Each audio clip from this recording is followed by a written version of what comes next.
And a lot of people, they want to go the easy route, because anything that's hard, right, is where people are going to back off and say, oh, I don't want to do that. But where things are hard, that's where the most amount of opportunity is.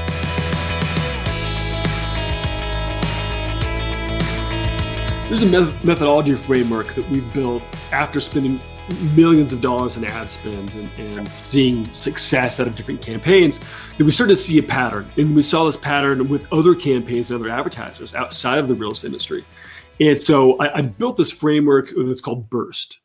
And BURST is basically an acronym for the key content pillars that you're going to fill, right, with content. So think about it this way. BURST stands for brand awareness, or a brand story, right? Brand introduction. And what you're doing with that is you're creating some sort of video, or it could be just a post if you're not comfortable doing video. And you're telling a brief story, right? It's kind of like your why story, your commitment, where you came from.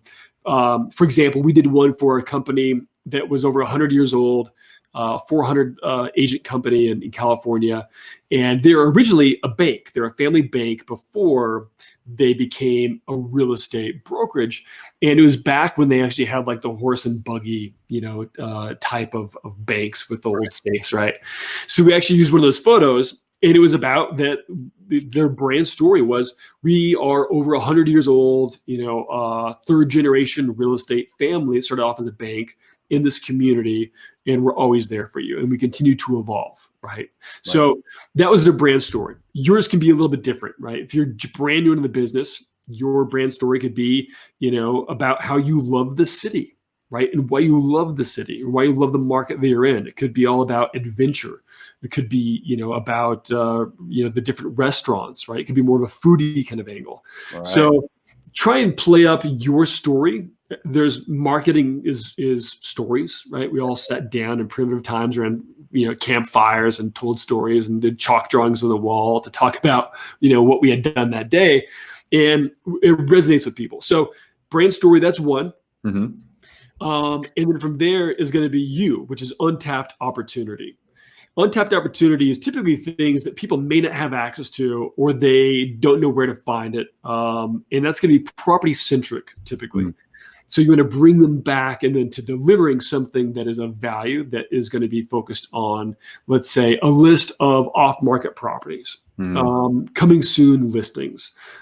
Could be a list of foreclosures, right? Undervalued. There's all sorts of different things you can kind of come up with, but typically property centric. Think carousel ad. That carousel ad is, announcing, see all the properties that have just hit the market in the last 7 days. Don't miss out. These sell fast. Click here to see all the homes and photos now. Right. And it goes to your property search website, and they can kind of check that out. So that's you in the burst, right? Yep. Next is reciprocity. Reciprocity is really focused on building this authority figure that is coming from an educator standpoint, right? When we all had questions in class, who did we ask, right? Our teacher, our professor, the experts. The experts, right? Whoever was positioning themselves as the expert. Right. So if you position yourself as the expert, but you do that information marketing combined with you're giving them an item of value that they can actually activate and use, they're always going to think of you, right? They're always then going to reach back out to you when they're in need about that particular subject matter. So you think about ebooks, think about guides. So reciprocity is going to be building that connection with someone that says, download this ebook on the top 5 mistakes first-time homebuyers make in today's market. Learn how to avoid all these pitfalls and mistakes, right? And again, it positions you as the authority figure, right? So make sure you're then positioning information out there that is a mixture of buyers and seller focused, right? How to sell your house for more than it's worth in today's market, doing these 30 steps, right? So give them information that's going to then benefit them. And that's typically what we call, it's unchained. It's not a lead magnet. You're not having them opt into something because this is your friends and family that you're, running ads to. You already have their information. You just want them to go back to your blog article, or it could be a video, whatever it is. You just want them to see it, right? I cringe every time I see a postcard or a Facebook post of, if you think of buying or selling, right? Think of me. Yeah. That it instantly just repels me, right? Yeah. It gives you that sales breath of, oh, they just want my money. Yeah, exactly. It's that commission breath, right? Yeah, exactly. And there's no value given, right? We got to think back to that moment that changed my life, which is that one paragraph that you need to make an emotional deposit with someone before you can make withdrawal. Otherwise, it's going to end up in a negative balance. Right. So the same thing, I door knocked on those 2,500 homes, heard no 2,500 times. I was giving absolutely no value, right? I was just asking for the business, take. Right. And we see that all day long, right? There's so many people that are just constantly badgering us, asking for the business. Yeah. Instead of offering an item of value that is a benefit that helps you make better conscious decisions. And then you see that person as a reliable resource and a thought figure, an authority figure that I should work with them because they've already proven their worth to some extent. So think that kind of mindset. Now we move into social proof, which is the S part of Burst.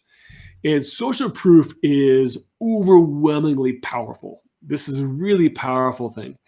Social proof is one of those things that can change the direction of everything. Your whole campaign can be social proof. Forget about everything else. Just do this if you have it. So testimonials, if you have testimonials, right? Video testimonials are great. Zillow testimonials, if you have those, whatever it might be, right? A case study. What if you as a solo agent don't have any of that? That's a great question. If you don't have that, Andrew, I would suggest that then you kind of think from micro to macro, right? Micro is about your clients, if you have them, then move out there to more of a macro kind of perspective, 30,000 feet up, and go, well, the team I'm with, the team I'm working with has sold more than 30,000 homes. Sure. I can piggyback off that story, right? Right. I can say, again, my 1-year anniversary of working with this team that's closed over 30,000 deals and helped over, 35,000 families, relocate and purchase a new home, right? Whatever it might be, start to piggyback on the success of the company that you're with, the team that you're with, level their story up and position it, right? Whatever it might be. Right. And if they don't really have a great success story, then start to build upon some of the things that you have done, and that could be some of the things you've helped with. I've talked to over 55 people this month that are looking to buy or sell. Even if they didn't say yes or didn't close with you, tell the story about what did happen. Right. And so it's amazing that, I've been able to talk to all of these people and jump on the phone with all these people. The market is hot. And if you can't tell that success story, tell the success story of the market. Right. Homes are closing record prices. Right. Homes are closing at, above and beyond compared to last year. There's been over interest rates have never been lower, that kind of stuff. Right. Right. Tell the story of the data. Right. Last month, 37 homes sold, for over 2.3 million, which means today your house might be worth, X amount. Right. So social proof and those kind of things is very powerful. And then once you do get some success stories of your own, make sure to get it either on video, in writing, or you can document the story before it gets stale, or before that they, figure out that, we've got other things to do and we're not going to fill this out or talk to you, or we don't have time. Do it in the magic moments when they're happy and excited.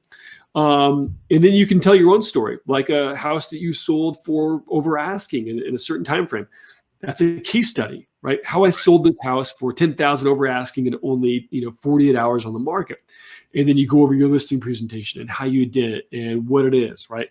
All of that information is going to be social proof that's going to position you as the authority figure, right, in your market. From there, the T part is all of that boils down to build trust. And that's the foundation that you're working off of. So these are key content pillars that you can build so much content around.